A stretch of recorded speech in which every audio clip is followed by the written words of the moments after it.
You are watching a Fact TV presentation of the town of Swanzey. We'll ask, Lori is official now. She passed all her background checks, all her credit checks. She submitted the right amount of paperwork. She paid us appropriately. She's now ready to go. So we'll do the pledge, and Lori Graviola will lead us.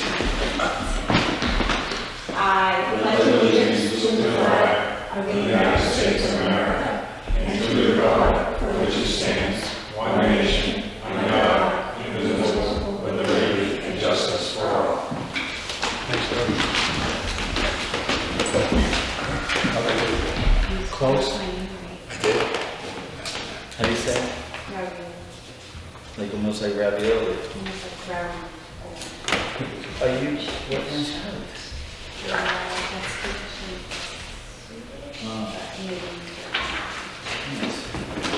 Okay. I'm going to ask that we postpone from March 26th and April 2nd. Oh, God, I'm going to give you the we just got that. But we can move forward and consent again. what about the non-public? Oh, okay.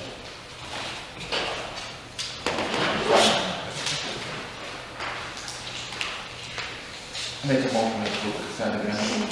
I'll second. Any discussion on it? All in favor? Aye. He postponed the approval of the grants. So if you can, I did. I'll be second and I'll leave them on. if you can review that for next week, then we'll do it next week. Public input, right at the top. Oh, good. Can I, may I? Absolutely. Yeah, I'm not sure with the Sit echo. right there. I'm not sure, hi, Jim. I'm not sure that I forgot to put my hearing aids in, so this might help.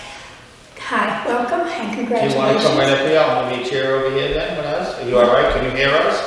Yeah, I can. Okay. I was dealing with Alex We just Torpey. need your name for the record and Yeah. Oh, I'm so sorry. My name is Jane Kennedy. I live at 210 Soters Crossing Road. And I was dealing with Alex Torpey about 3 weeks ago. This was after another car went through my fence. And so I was talking to him about what we might do. This is the 4th time in 30 years. And it's always at night. And it's always someone who is either impaired or not paying attention. This particular time, the individual was very responsible, showed up the next morning. The policeman will appreciate this. He didn't stay there that night. He just, I don't know how he got his car out of his truck. No idea with the amount of damage he did. So in talking to Alex, who I think is pretty experienced, he said there was one, we don't know what the state is going to do. And I wrote a letter to the state, and Alex said to bring it to bring it to him, and he would forward it to the state, asking for some sort of one of those signs that is reflective with the big arrows. As Alex said, it'll depend on the amount of traffic, it'll depends on a lot of things. But there used to be an island there. The state took the island out so that cars would turn at the end of Matthews Road and turn to the right or turn to the left. That island is no longer there, and it hasn't been there for the last 3 accidents, or the last 3 times we've had the fence taken down, and shrubbery and so forth and so on. So I know that you're new, and I know that you're going to have to get caught up and whatnot. I did have John, my landscape guy, came down, and he's going to give me an estimate for putting up something that a car will not be able to go through. So we're discussing that. However, Alex did have a very good idea.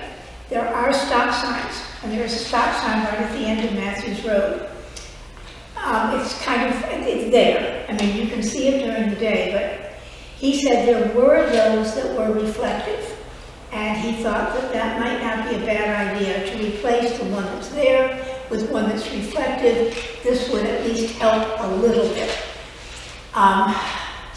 So I'm just kind of trying to get our new town administrator, Lori, up to speed. Again, there's a lot going on, and you've got a lot to take care of. And I apologize for not sending in the form, but I did email and I didn't get any response, so I thought I'll just come on up and see what's happening. You have not heard anything from the state, correct? Correct. There was discussion with DPW, Joe DeRusso. I'm sorry?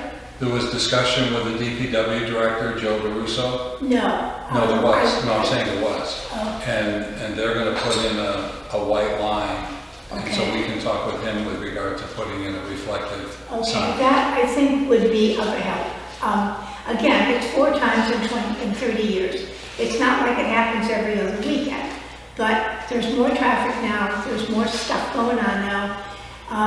My neighbors who have been cleaning up along their property line say that 90% of what they're picking up is alcohol. So, you know, I don't get too much in the way of trash.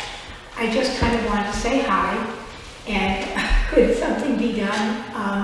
I have not received an estimate from John Lessing yet as to what we think we're going to do.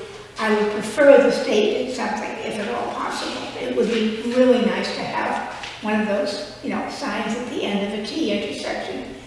Nice and, you know, with blink when the lights hit it, you know, okay? One approach you can take, the District 4 office. Yeah, that's who I wrote to. But have you stopped in? No, I haven't. You may I try know that that. approach. Okay, they're there during the day? They're there during the day, and it's Frank L. Okay, now I I'll know try to there's. pronounce his last name Yeah, for it's worse than I mine. remember writing it out. It's very, very long. Okay. Yeah. Okay, so I wrote to him. I don't know whether Alex ever forwarded that, but I'm sure he did. I'm sure he did because he seems very efficient, very knowledgeable. So, you know, so, okay. All right, so you suggest that I stop in there? I can do that. For that part, and for our part, we'll talk with Joe DeRusso about the reflective sign. Okay. And when the crosswalk lights go in on Matthews Road this summer, that's when he plans to do the striping for the Okay. stop Okay. line. I know that they have signs, I know they have stop signs where there's electricity that have the white light, that have the lights around them, but that's another whole issue because you have, I mean, there's no real plug in there, you know. Okay, Yep. all right, okay. Good job. And thank you. Welcome. Well, I talked to Jim about this because I thought Alex did such a great idea. Great help. Okay, thank you. All right.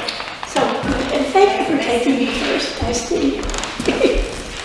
So just one comment to make Jane feel really good. Oh, good. So my fence had, I think it was 12 people went through it in a 10-year period. Oh, wow. Okay. Much more. Yeah. I went to the state to see if they would put up a guardrail and signage, and I was denied. So that's the bad part of it. Yeah. I put my own Chevron signs up, Did you? and nobody's gone through it since. Okay. So if you don't get anything, call me. I'll call you. We'll buy the signs. Okay, And we'll see we'll what figure we it out. we'll see what we can do, Mark. Okay, thank you very much, and thank you. Thanks, Jane. I know you have a busy schedule. Thanks, Mark. Josh, welcome. How's it going? Good. How are you doing? Too bad. Any Thank you. preference on? Probably pretty good.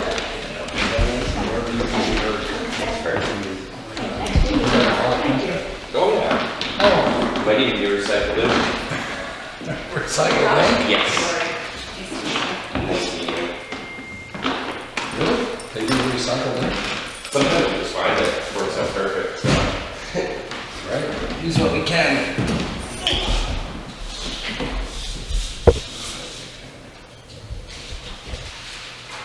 So I figured just a basic department update on what we've been working on doing, what we have coming up. And that's just a brief outline, follow along, but I'll go over all this stuff.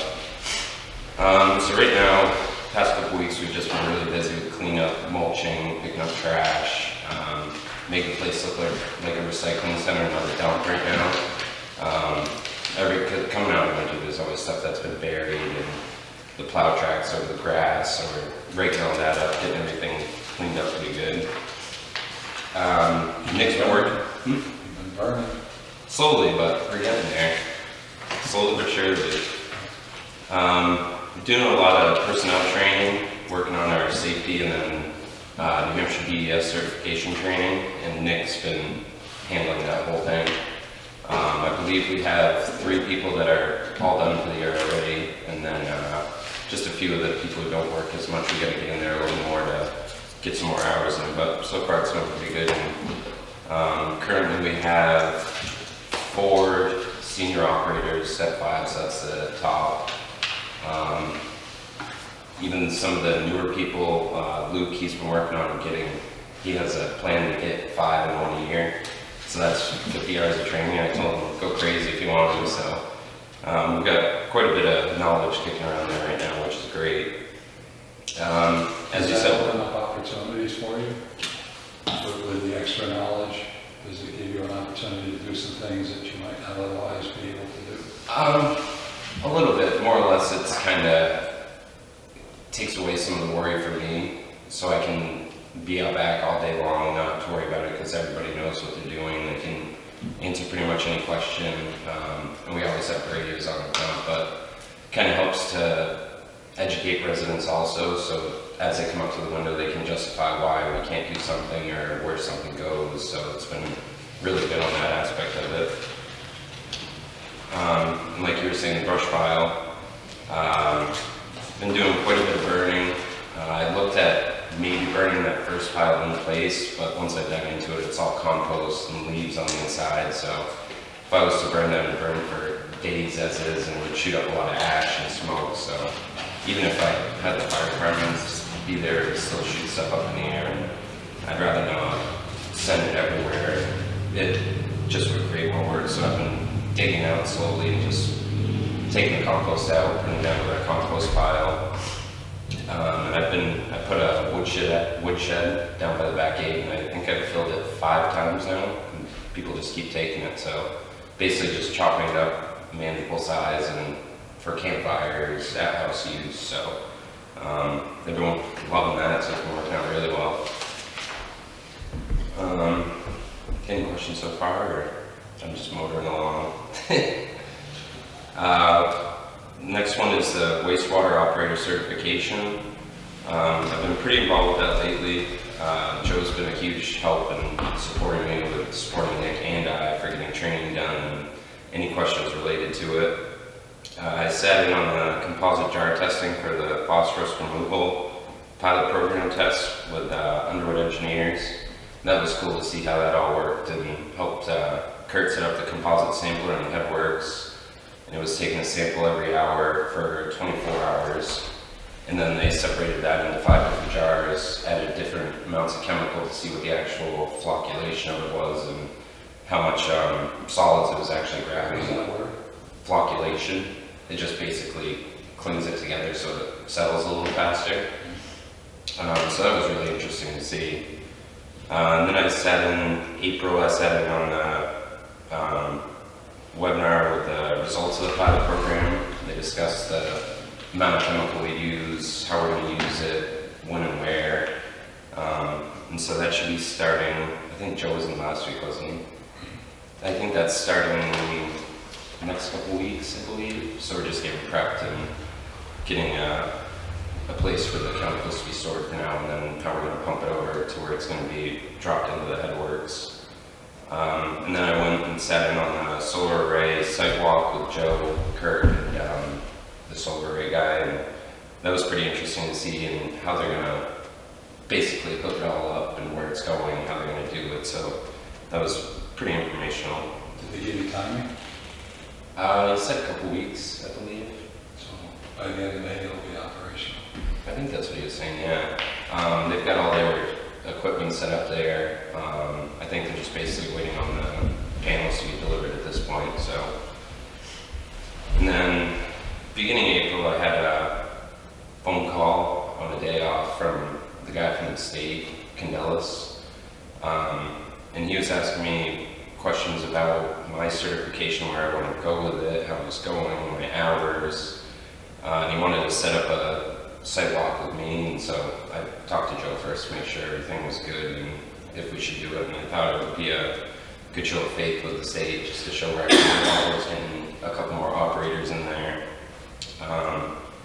Went pretty Joe well. attend that with you? Yep, yeah, so I was glad to have him there. It went pretty well. It's always very smart of you to call him. Yeah, I didn't want to do Because anything. you could say something that occurred in Joe. Yeah, exactly, so It's always good. I'm pretty good about not over saying something, but I'm the same thing. Especially with them, you Just have in to. case, so it was nice to have him there Good and move. support on that end. Very good, I was glad to hear that. It actually went really well. It was a little nerve-wracking because I got pretty much tested on the spot and had to give him a site walk around the whole plant, point stuff out, tell him what we're doing, why we're doing. Right. And right now I'm working on going through the 5,000 old files I have there that Scott has everything pretty much in cabinets, but now I'm just organizing it to get familiar with everything in there, all the engineering studies.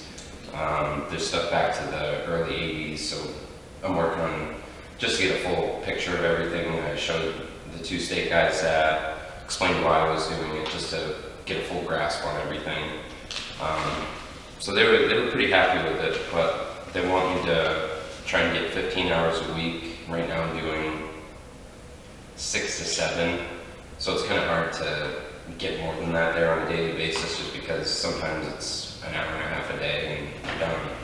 But other days it could be more, it could be 5, 6. So I've got Is this something that they would like or something they're gonna require? but Have you talked with Joe about putting a plan in so we can yep. make that happen? Yep, he's been really helpful with that. And it's difficult now because I have to have someone there to supervise me at all times. Nick and I both have to be certified. And I've got 194 hours out of the 225 done. And my cutoff for the 225 hours is June 6th. So I'm ahead of schedule. But I have, 31 hours left. And then once I'm out of the operator and training, OIT, I can do it on my own. So then, say, Saturdays, I can go do the testing, do some more filing, organizing. And so I think that's where I'm really going to get the bulk of my hours done. So once I hit that 31 hours, I can be on my own. Nick can train with me. And anything to do with the plant, whether it's trimming trees or skimming the lagoon for trash that's floating, anything along those lines, organizing files. So it'll all count for hours, and Where's Nick in the process? he had his interview for certification February 6th, I believe. And so his clock starts at February 6th of next year, and he's got 45 hours down. And so then, same thing, once I get mine done, he can come in and spend more time with me on the weekends there, say Sunday mornings. Sunday mornings we can go in and get 2-3 hours in, and then do our usual Monday, Tuesday, Wednesday. And it's brief during the week, so it's not too bad. And they also showed me some of the training that I can take online. Some of it will count for up to 90 hours, but it's a 800-page book. And so you have to order the test. You fail the test, you have to order it again. So I have 3 books right now, so that'll give me all the hours I need for that. And then they talked about wanting me to, I think he was talking December. He said he was going to come back in 6 months and touch base again, see where I'm at, go through that, meet with Nick also. So it'll be helpful, and it's good to have the face-to-face meeting with him, showing how we're actually doing. And he said even if I don't get my hours, that we could go for an exemption. But they want to be comfortable that I can do it on my own, so that's why he's going to come back, and so that might give me the grace period to be able to cut loose a little early. So I got a bunch of those trainings to do, and I think I've got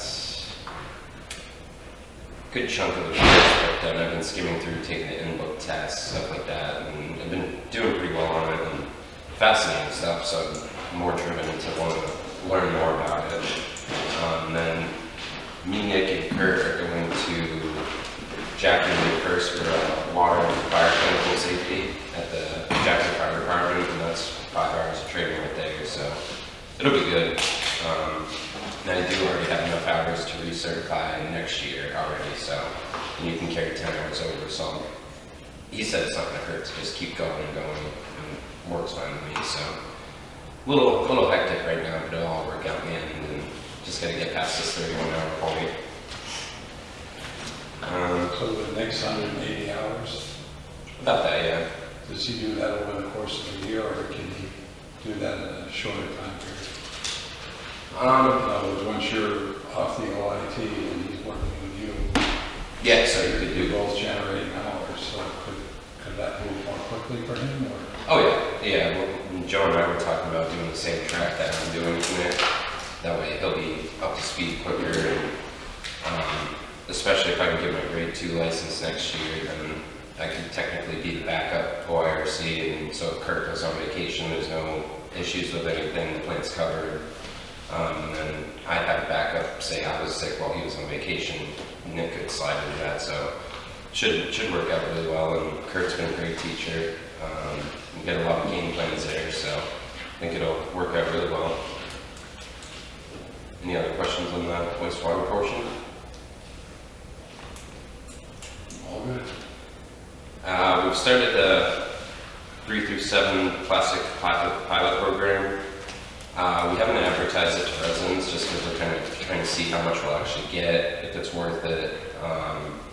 The pricing stayed pretty steady right now. I think it's at 3 cents a pound revenue compared to paying 7 cents a pound cost in the compactors.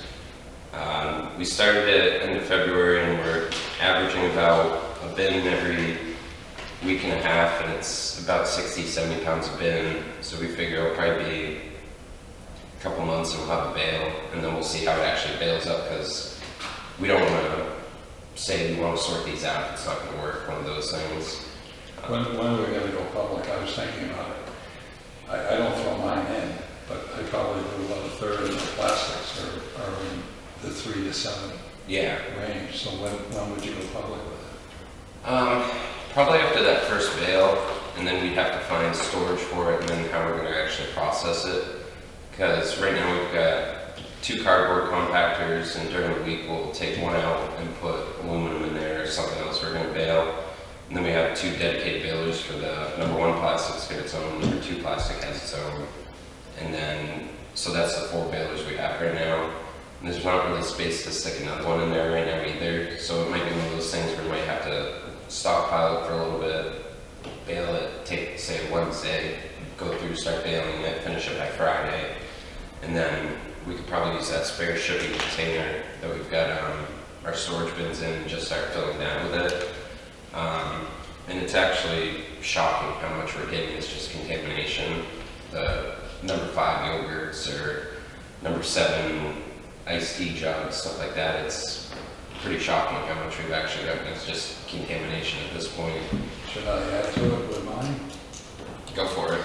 But it's right Yeah, over the because top. we're picking it out anyways, but Is that what you'd like? Seriously, because otherwise it's going in the dumpster. yeah, I mean, you can toss them in If you're there. strategically planning to make a decision based on what goes in, Yeah. you'd more than happy to add mine. Yeah, that's not a problem at all, because we sort it out as we go anyway, so we'll walk by, pick it out, then we've got the bin out back, so we'll just dump it in there. And then the last kind of issue with it's not an issue, but the next thing we're gonna have to figure out is window situation. That's probably gonna be the biggest thing, where we're gonna put it in the line of recyclables. Because we're still trying to fix the tweaks in the glass windows, just because it's so loud in there, and gonna have to figure something out. So I'm almost one of those things where you don't want to, because once I do it, I want to shift it so everything will be all at once without being a drastic change or having to change it again. So my first thoughts were to move the glass down to the cardboard windows and literally box it right in, so it's kind of self-contained in there, and then have 2 windows for the glass, and then maybe the next window number one, and then the third one would be 3 through 7, and then more paper down on the other end of the building. So it's going to be a little tweaking and organizing, but I want to have a firm plan before I actually put it into action. That way, because it's going to, whatever we do, it's going to cause some sort of confusion. That's why having all the high certified staff will help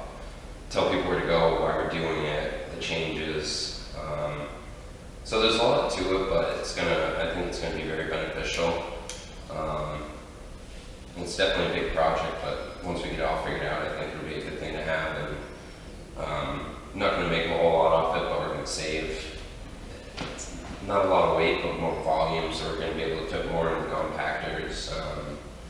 Really just kind of tweak everything and make it as easy as possible for residents and staff, without overcomplicating it either. So it's a big task, but Nick's been pretty much heading that part of it, and I've just kind of been giving suggestions here and there. So once we get closer to that first bale, we're going to probably start making decisions on how we're going to roll it out and when we should roll it out, and really go from there with it. So give people an opportunity to see and get a new sign for it, shift some of the other windows. So I don't necessarily want to piecemeal it either. I'd rather do it all at once, have the window set up, and then start firing on all cylinders with it.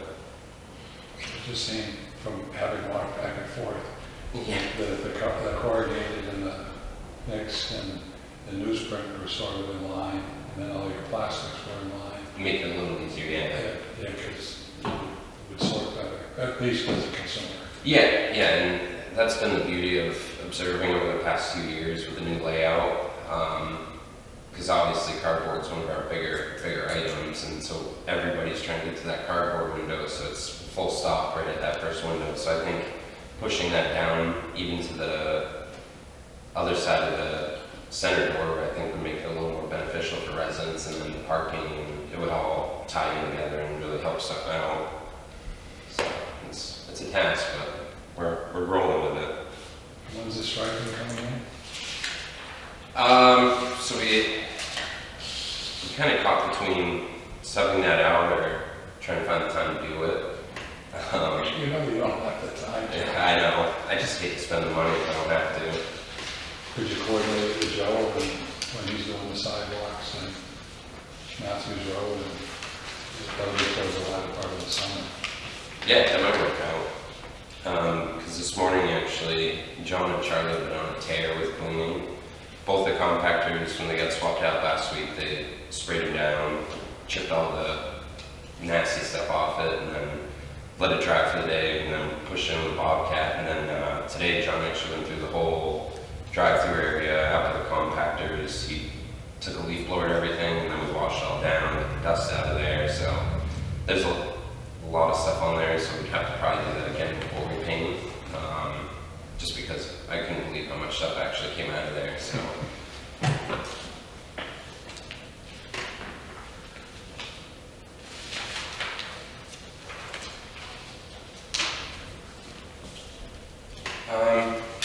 So that's all for the ongoing I have. And then for upcoming for the summer, the waste oil building replacement.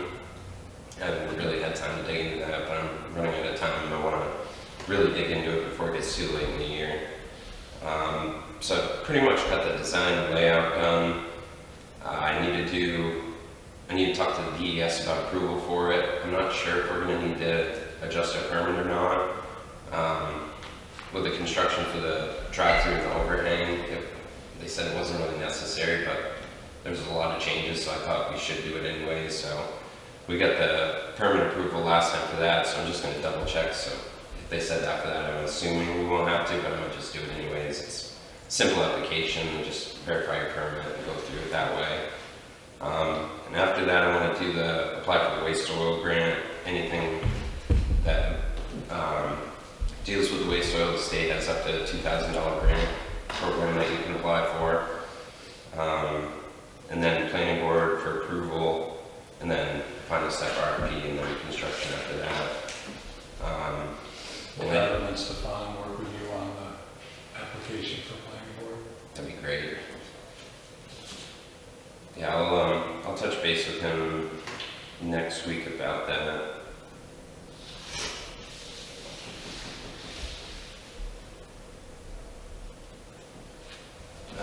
The other big item on the CIP this year was the purchase of a second skid steer.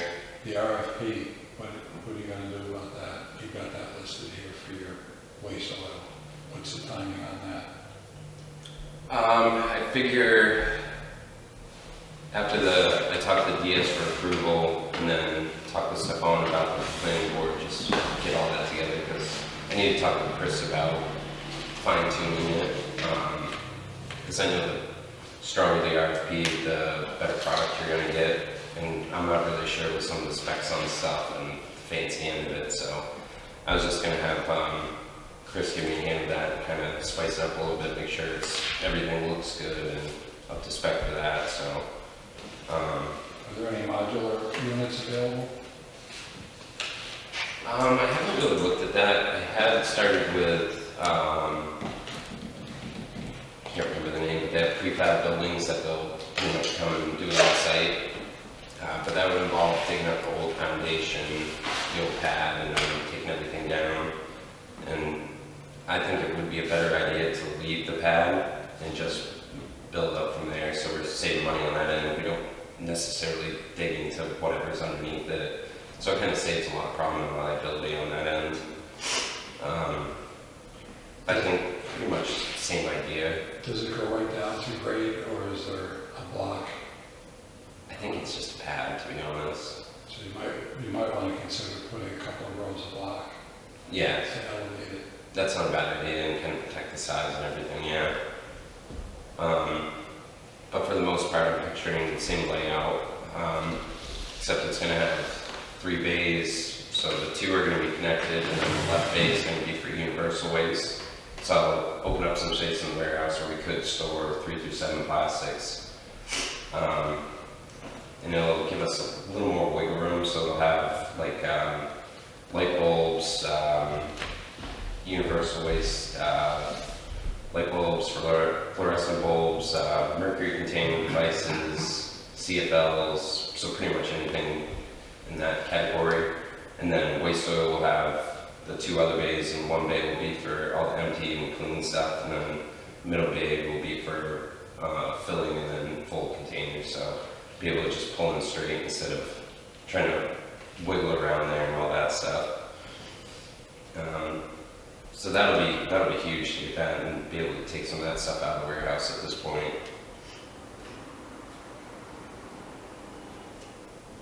And then purchase of the second skid steer with a rock bucket instead of forks.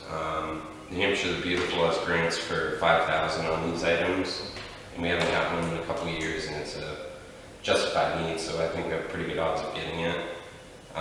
This will give us an opportunity to really double up and get more stuff done quicker. So right now we were averaging about 1,000 hours a year just in operation of the Bobcat. We purchased it in 2022 with 4 hours on it. We're already at 2,800 hours, so it gets a lot of work. And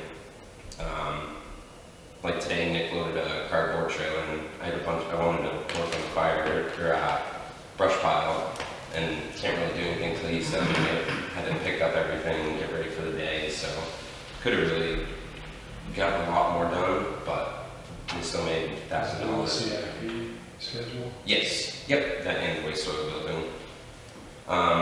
And like the rock bucket would be perfect for the compost pile, would be perfect for the brush pile, because then it'll pick up all the sticks and all the compost will just fall out, and we can pile that neatly, and we could burn it at that point as is, so. And then we won't have to worry about if we have a breakdown with our current one. It'll give us just a backup in case. So say we blew a hydraulic line last night, we wouldn't have been able to load the truck today. That would have pushed that back. It would have pushed our other shipment back, because we've got 3 shipments we're waiting on right now that could show up any day. And it's one of those things where you could get hit with a charge if you're not ready for it, whatever the charge might be. And then renting a skid steer is about $1,300 a week, so we'll avoid that cost.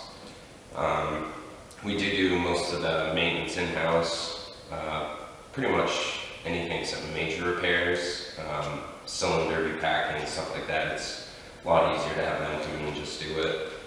But like if we were having come down for just an oil change and hydraulic swap, it would be $750 just for the truck to come.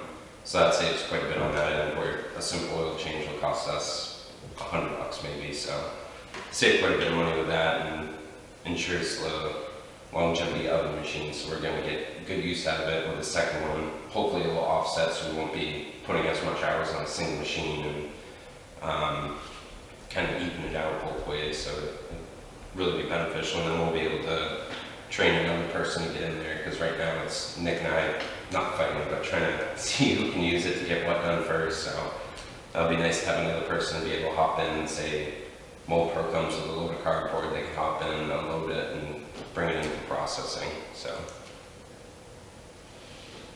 then next item was painting lines, which we just talked about.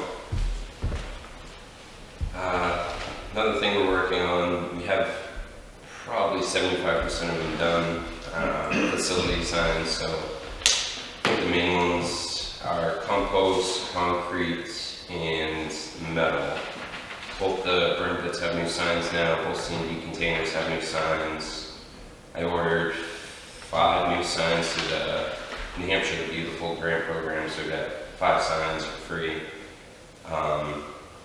And those are going to be based on burn pit, C&D, and they're going to be doubles of both, and then thank you for recycling for the back gate, so that'll help clean it up a little bit. You've done well taking advantage of New Hampshire the Beautiful. Yeah, and they're great, they're real helpful. We just got 10 cases of blue bags for roadside cleanup for free from them, so they're a really good organization. And then the next item is new front gate sign. This thing is dilapidated, falling apart, and I can't look at it anymore. I spent the winter making a bigger replica of any of the town signs, like say the highway department, where it's got the address on it, what it is. So I think I have an 8-foot version of that. Basically, somebody dropped off a sign with the same shape, so I just painted it green, put 97 Pine Street on it. And then the front gate sign now is just encased in old wood, so I'm going to pull that off, put it on there, and then basically concrete into metal posts, so it'll be lighter, cleaner. I think it'll look really good compared to what it is now. That's another thing where we could get a new actual front gate sign next year if we wanted to, and just swap it out, take it off the green sign and put a new one on, and that's free through New Hampshire the Beautiful also. We had a resident donate materials for a guard shack for Charlie and John. Donated, I think, $300 worth of good wood and materials, so just gotta find the time to get that, but got it stored away, and once I get the front gate sign out of the workshop, I'm gonna ship that over, put that in there. And by the looks of it, I've probably got enough to make 2. I think he overbought for us. We're very grateful for it. Because it's nice to have actual good wood instead of stuff and picking out the C&D bin, because I don't want to go buy wood when we get it all day long. So nice straight 2x4s, so that was very helpful. The last thing I just need to look for is 2 doors and a couple windows, which that won't be a problem to get. I've still got old siding from when they redid the building. I've got spare siding, so I can pretty much match the building with those. And I'm going to use the same thing to protect the propane tanks on the side. Just a simple lean-to to keep the snow from falling on the copper lines and avoiding that disaster. I noticed that it was the day after they installed it, we had snow, and then I saw the snow rolling on the roof. I was like, oh boy, I didn't see that one. So we got it covered right now, so we were good throughout the winter, but I don't want to leave it looking like that through next winter. So get that done by, hopefully by fall. It's kind of at the end of the list because it's not really important this time of year, but at least get it cleaned up, and then simply put a couple of bollards there just to protect them, and should be good. Then the next item, this kind of falls under the CIP for miscellaneous or back 40 cleanup. It's just rebuilding the glass bunker. I talked about it, I think, last year, but right now we're waiting for a shipment because we've been shipping our glass to Canada for cheaper. I think we're at 25 a ton compared to shipping it to King's 45 a ton. And the 25, there's no trucking with it, so it's a really good deal. We can get up to 30 tons in the truck, and then they just head for Ontario. So once we're scheduled to have a shipment within the next couple weeks, I've been waiting a couple weeks. It's been kind of a pain with the whole Canada thing, so But I'm shooting to have another shipment in July just to get rid of everything we've got there, and then I'm gonna order some blocks just to rebuild it, double story it so it hides it from the road. Then we can store more, and like right now we're at capacity and don't really know when they're coming, so it's kind of, we can't push it up anymore, so it'd be nice to have the second set of blocks to push that back. So that'll have to line up pretty good, get to know the shipment and then order the blocks, so then come in and just set them in place. And I believe last time I looked they were $50 for 4x4 blocks, so it's a good deal, and then you got a delivery charge, but it's a pretty good deal on those, and simple, they're 5,000 pounds I believe, so they're not going anywhere.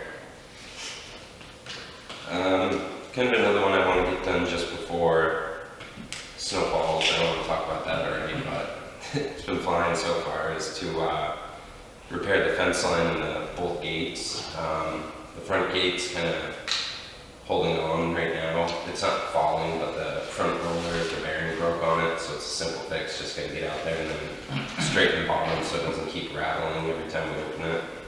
And then back gate's just a little broken on the bottom, so just gonna replace that instead of working on the whole fence line. I don't really see a need for that anymore. We can fix the bent areas, and I've got old fencing from the old waste oil building out back, so we've got enough fence and gates to do that on our own.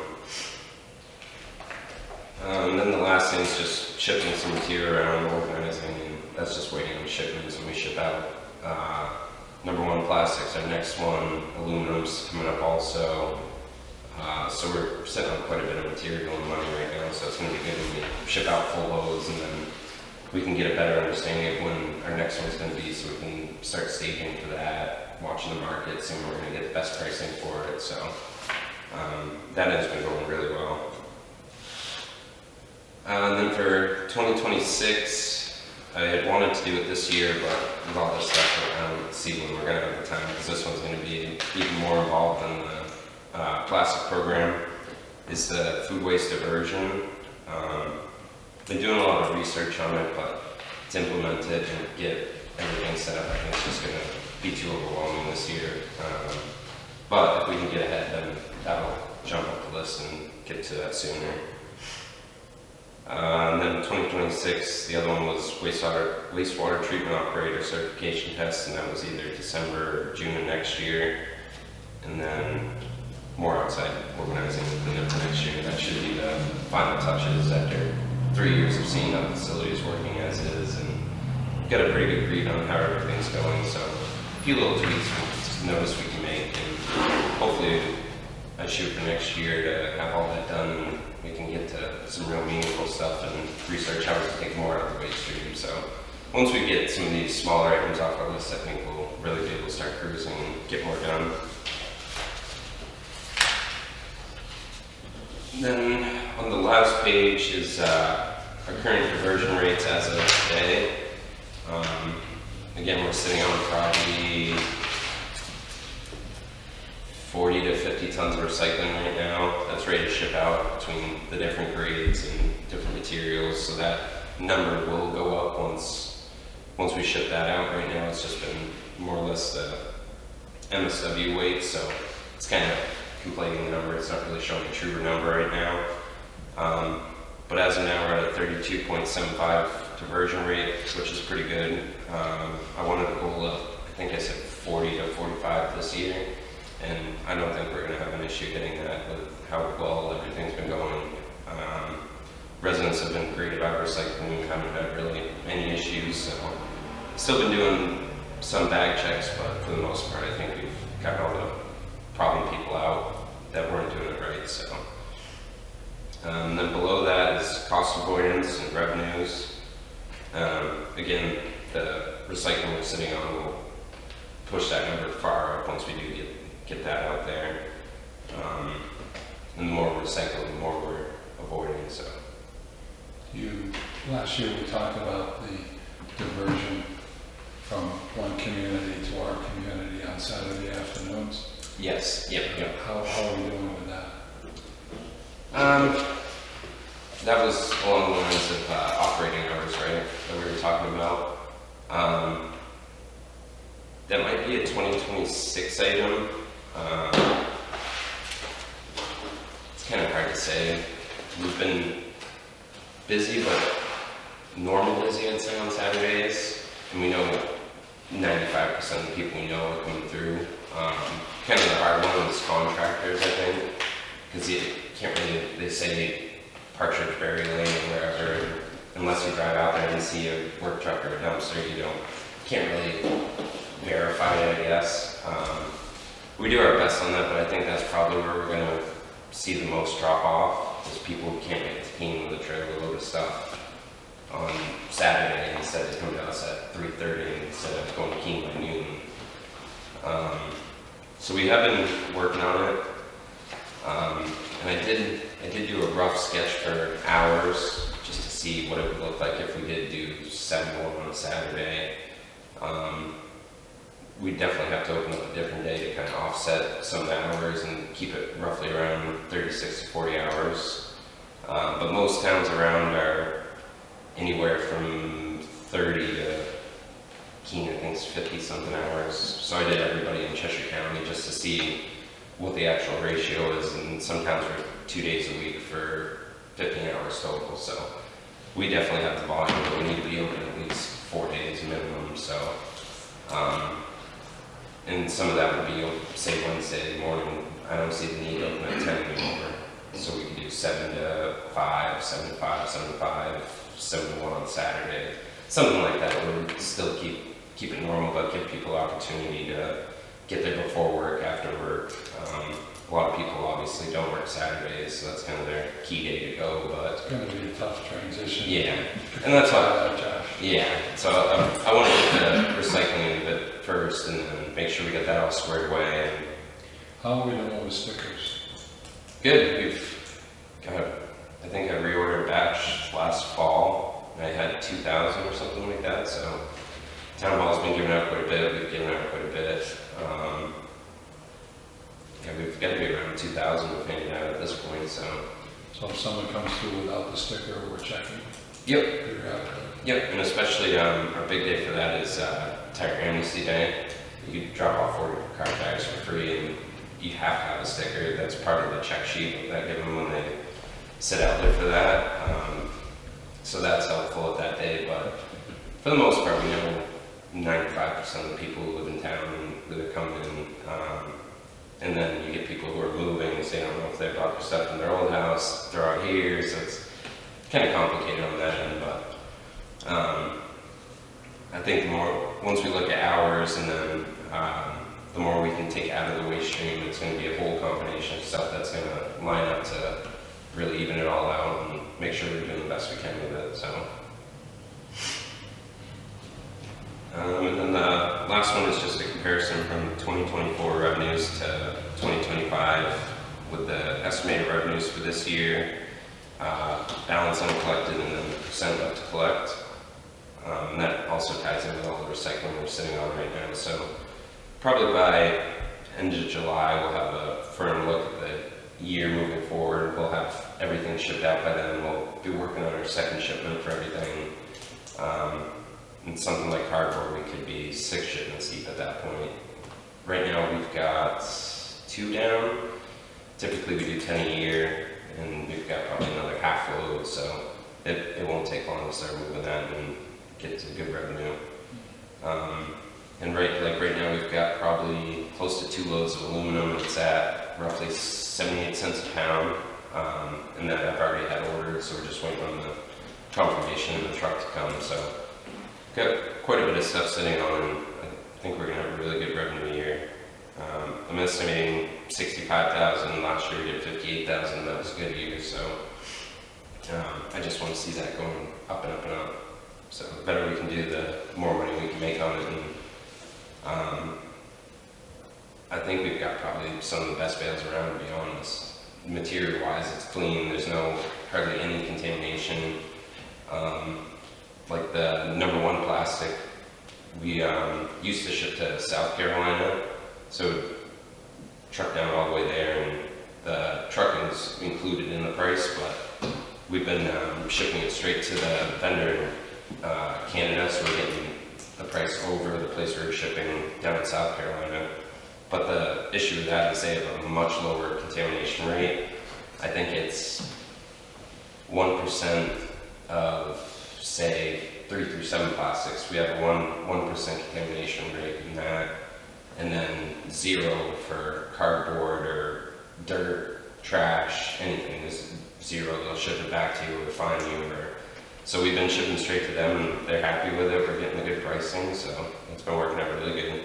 Same thing with cardboard. We've been able to go to different vendors because we send pictures before we ship out to the NRA, we confirm it, send it to the vendor, and then they'll give us a price there. And it's been consistently great, so we haven't had any complaints with that. So everybody's been doing a great job on the inside. The residents have been helping out, so overall it's going really well, but always improving. Good job. Any questions? Or? Yeah, so I have 2 questions. Is there a place where you can actually drop the 3 to 7 off right now during this pilot?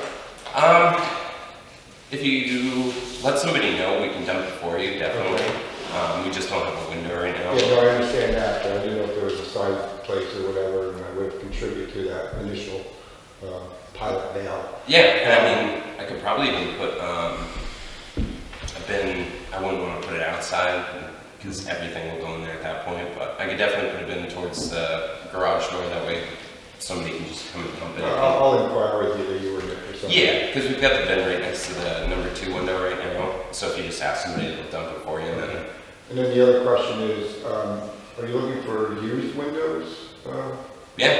Yeah, I'd prefer actually. And used. how many? 2, 4, 3? Probably 2 or 4. I'm going to have 3 windows. There's actually a 4th one, but one of them's cracked, so you don't want that one. But I have 3 windows that they might work out well. Yeah, definitely. I think you dealt with Mike Baroche just the other day Yep. with some siding. Oh yeah. I'll have him drop them off when they're being replaced. Yeah. And have it noted that they're there, and if they work for you, perfect. If not, just throw them in the contractor bin. Yeah, that'd be great. Appreciate that. So expect that probably within the next 2 or 3 weeks. Yeah. Oh, I got a little ways to go on those anyway, so I appreciate it. Once you have those windows, Yeah. then you got it all. Yeah, exactly. We'll be in good shape then. Thanks, Mark. Yeah, thank you. If you need labor, let me know. I'll come over when I saw an hour. Yeah. You might be surprised. The skid steer, new, mine brand new. Ideally, yeah, but if I do find a used one, low hours, that's not an issue. The Bobcat, we bought that brand new, right? Yep, 4 hours on it. Yeah. And I mean, we had a rental from, the problem about those is typically the used ones are either from construction companies or Right. rentals. Right. We had a rental last year when we blew a hydraulic line, because that was under the motor, Yeah. way in there, and it's one of those one-time clips, so I just let them deal with that, because if that goes, then you're really gonna screw more stuff up. But the rental we got was 450 hours, and oh my god, that was worse than anything I've seen. Yeah. There was no cooling in it. What's the estimate cost of a new one? Um, Bobcat. Probably 60, 65. And last time, I think, when we bought this one with the trade, ended up paying 52. And you get a discount for paying upfront, Yeah. municipal discount. Right. So it'd probably be 60, 65 without any of that. Obviously, we won't have a trade-in this time, but if we can get the $5,000 grant, and then the municipal discount, then maybe 55, something like that. And the rock bucket, I think, is 3, and the forks are 1,500. So it'll probably be around 60 with everything. So, and then hopefully instead of every 5 years, it'll be every 7 to 10 years to Correct. replace them. So, Sure. and then that all goes with maintenance. You have to maintain them. That's the problem. That's the problem with the rentals, because Sure. we got 2 days into it, and it was a track skid steer, and the track was all screwed up. It wouldn't turn, and 450 hours. And we've got almost 2,800 hours, and it runs like a top, so No. Just gotta take care of them. It's good. I'm a big fan of going here, to be honest with you. You're gonna get a lifespan and take care of our stuff and Yeah. we might have a little problem, but sometimes you find clean stuff. And you And, could get lucky. yeah, oh, well, You definitely. still work. Yeah, because then that'll save more money towards a glass pump or, Yeah. um, and then say there's a 200-hour one, which I've seen on there before, that would be something that, Right. but I'd want to go look at it, test drive it first. I wouldn't want to just blindly buy something like that. Right. Good, Chase. Nice job. Thank you. Very nice job. Very impressive. Yeah, very slowly. Boy, well, Thank you for what you do. yeah, does a really good job, Laurie. Yep, thank you. Thank you, Josh. Yep, have a good night. Yeah. Nice meeting you. I missed something on the consent agenda that I'd like to pull back. It's the Grange memorandum of understanding. I just asked that we modify our approval of the consent agenda to pull that back and for us to discuss. So we make a motion and remove. Make a motion. Take from the consent agenda. I'll second that. You understand what we're trying to do? Is that, all right. All in favor? Aye. Okay. But the reason for that is that we've had some changes in people that were very instrumental that have moved on. And I think we should take a review and really go through what the memo originally stated to see if anything has changed.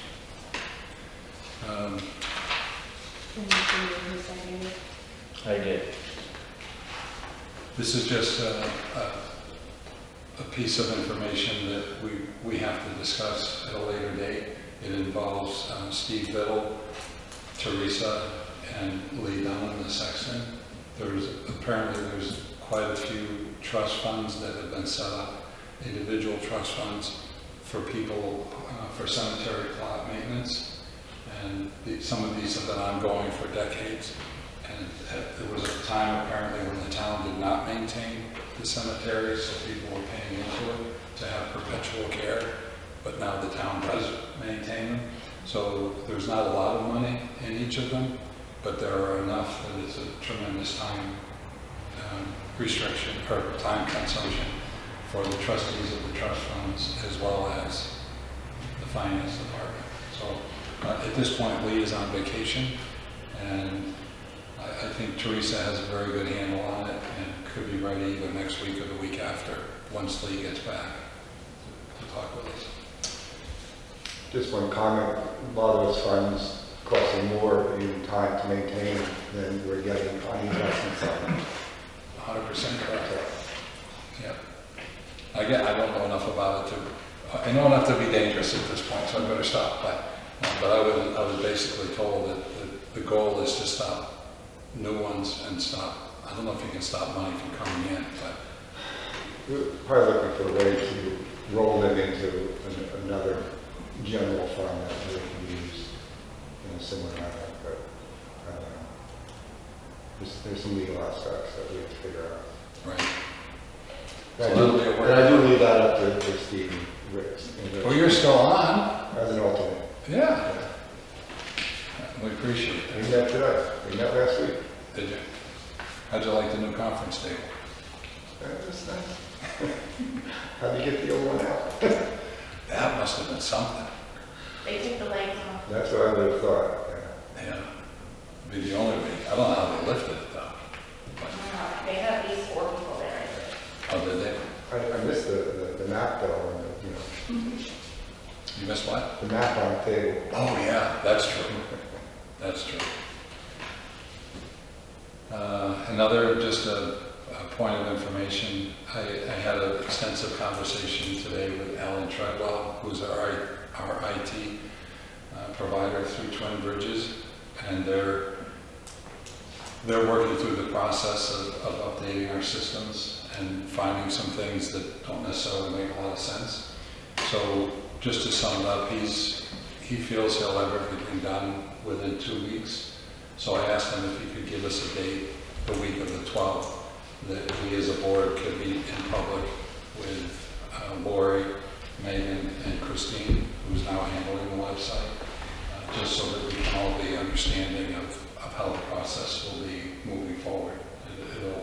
has a lot to do with cybersecurity, although we won't discuss that, but the concept has a lot to do with that. So that'll be coming up. Jim, you wanted to discuss with regard to stipend with Lori and Michael Brantley? Oh, yes. You're gonna need to contact Michael here and there, we all understand that. But I thought we could put some guidelines on it, you know, just so it isn't just, Right. you know, I'm open for suggestions, you know, what you think.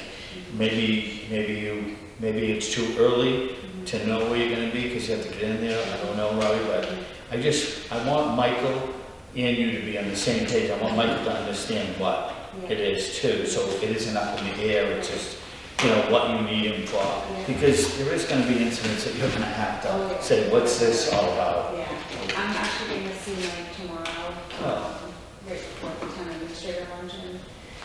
So I can chat with him about that and see what he's willing to give us, and Yeah, I'll be and, able to probably know what I'm going to need a little more help with. yeah, just so the select board's on page with, you know, that we have a guideline on where's how much we're gonna use, and, you know, just so we know, so it's all clear, it's not confusing. Oh, you said I can just call him every day, I know. I You told know. him, he said I could call him anytime, and I'm like, you're going to be, Yes. he never said that. He said, no. and, yeah, so we need to definitely. So why don't we leave it off at this, why don't we let them discuss the plan, Laurie bring it back to us, and say, this is what I was hoping to get. Does that sound good with you guys? What I've done, because I've stayed in touch with Michael, is when there's a question that I have, I'll say to him, I want you to bill us for this. And then once that's over and we're talking about something else, his golf game or whatever, he's off the clock. But at least he has a clear direction. Or if it's just a call for something specific, Right. then I let him know right up front that I expect that we'll be billed for that. Or I can put an hourglass on your desk, and when you're talking, say, Seconds. Jimmy said I'm running out of sand. I like it. Yeah, so we'll have you do that, and then we'll bring it back up, and then you can say to us, this is what I'm hoping to get from Michael, and Michael's willing, and then you can clarify what Michael or Bill or whatever we do. Just so we're all on the same page about how much we're gonna use and how much we're gonna spend. Yeah, but when you think about it, if we do have a phone call away, it might save money in the long run versus you researching, instead of getting right to the answer. Right. Now we're not spending money on Right. research and all that, so it might pay for itself. That's what we're hoping. And after that, a couple of follow-ups from last week. Yeah, I spoke to Ashley Grossman, she said give her a week notice as far as the union. Richardson Bar. I spoke to Eric and Chris, and they're apparently already doing that anyway, whenever there's a joint approval of whatever they go together. As Chris said, it has to do with fire, the fire department's going, it has to do with fire. It doesn't have to do with fire, it does it on its own, so they're all set there. Okay, so those are both. Yep. Great, thank you. We have consideration of the Mountain View Cemetery tomb repair. Did people have an opportunity, well, we discussed it last week.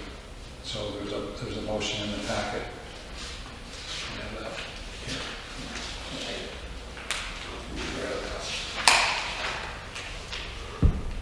I'd like to authorize Joe Rosso to spend no more than $17.50 out of the cemetery expansion fund to make repairs for details provided.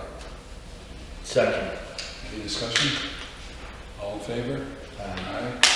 And then we have this one here that Teresa kindly put together for us. It has to do with the new reception window, and they did start work on it today. This is what we approved last week, but this motion authorizes the expenditure. Make a motion to authorize the expenditure of up to $1,500 for the town hall repairs, maintenance and improvement, expandable trust fund for the new reception window at town hall. Second. All in favor?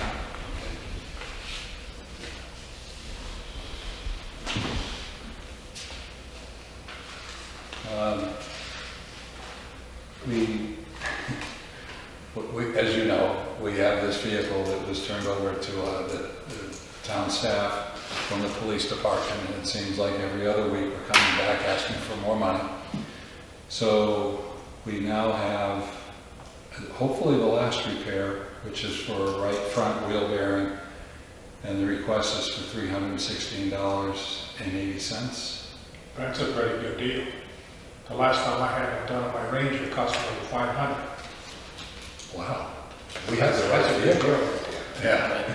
I'm not questioning that, it's just each week it Well, seems with like a there's something with a else. police vehicle that worked really hard and it's got a lot of miles, you're gonna come to this. Sure. It's gonna happen. No, I think we agree with you. It'd be just nice to have it once, because then the next one we're gonna do is tires. We could always get them a $60,000 one. We could. Yeah, you talk to Steve about that when the group starts meeting late summer. Can we have that motion? I make a motion to approve the additional necessary repairs for the code enforcement vehicle up to $320. Second. Do we need to know where that's coming from, or do you already have that? It's coming out of the operating budget, you don't need to specify. Okay. Any discussion? All in favor? Aye. Aye. Okay. Let's see. Where did that get put? Megan organized it beautifully, and of course I have no idea where it is. What are you looking for? It's very even color coded. It is color coded. We have, we discussed hours of operation for the planning department. So we had some concerns that people were coming in and staff wasn't available. So we had our attorney draft language so that we now have coverage on a daily basis. I don't know where I put that. So anyway, if I come up with it before we close, that's it. Look at you. How did you get that? So this is office hours and organizational structure. As we work to improve the services we provide in town, it is imperative that the planning office serve the hours that town hall is open. The Board of Selectmen have provided directives stating starting May 1st, 2025, that the planning office, town planner, and assistant town planner will be in the office Monday through Friday during town hall hours. The only exception to this is where there was an agreement at the time of hire that an employee could work remotely. There will be no exceptions or negotiations going forward. Effective immediately, the assistant town planner will report to and be supervised by the town planner. And please sign an acknowledgement that you will receive. So that would go to the employees themselves. So, any discussion about that? Do you have a motion? Move to approve the revised version of the planning office hours and all the structure now. Second. All in favor? Aye. We just need one signed, right? We all have a copy. Yeah, Mark will start, and we'll shift it back.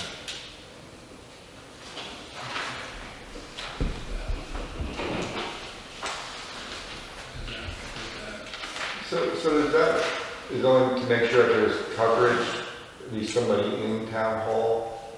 Because I know sometimes the town planners are out looking at things on the road and so on and so forth.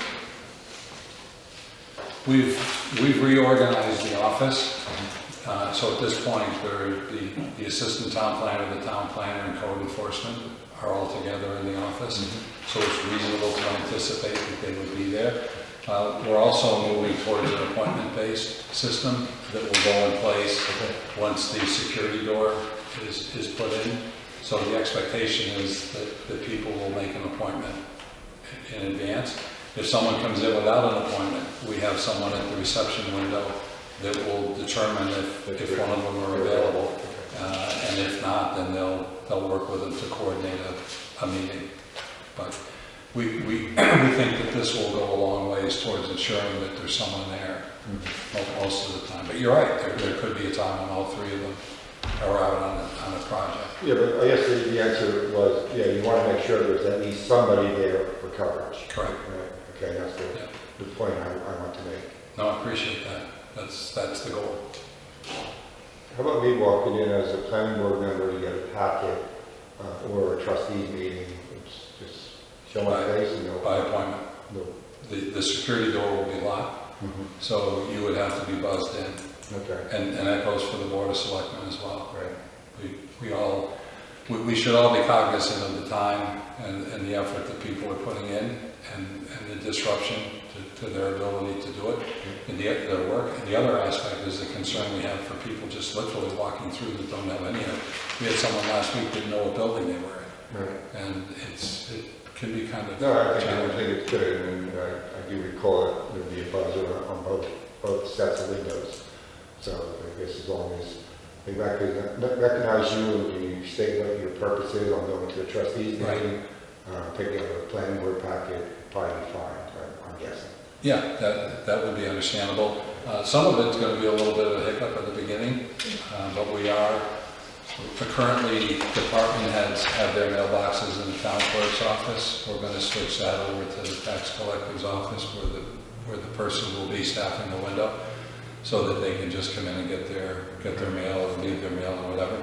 And we could certainly, that's a good idea, Mark, because we could certainly do the same thing with meeting packets. Yeah. So I broke the code for the back door already, so. I couldn't hear you. I broke the code for the back door. Oh, you did? Okay. Well, I think a few people have figured that piece out.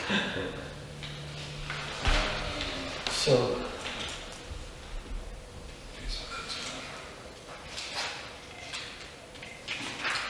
this draft that when Alex sent emails out about this, right? I couldn't get the draft that he claimed that was attached. Right. I had Tracy try to help me, my son, so I had no way to get that draft. So, is this the draft? My thought was that we could take this with us and bring it back next week. Oh, okay. Because I had some questions. I couldn't find it. Oh, good. I thought I was the only one. I'm like, I'm not going to be ready for this. And I'm trying to jam it in my head right now, but I do have some things that I like to. Sure. Okay, so we ain't gonna make this in stone. Alright, good job. I'm happy with that. So you had the same problem, huh? Yep. I even emailed them and asked. So, yeah.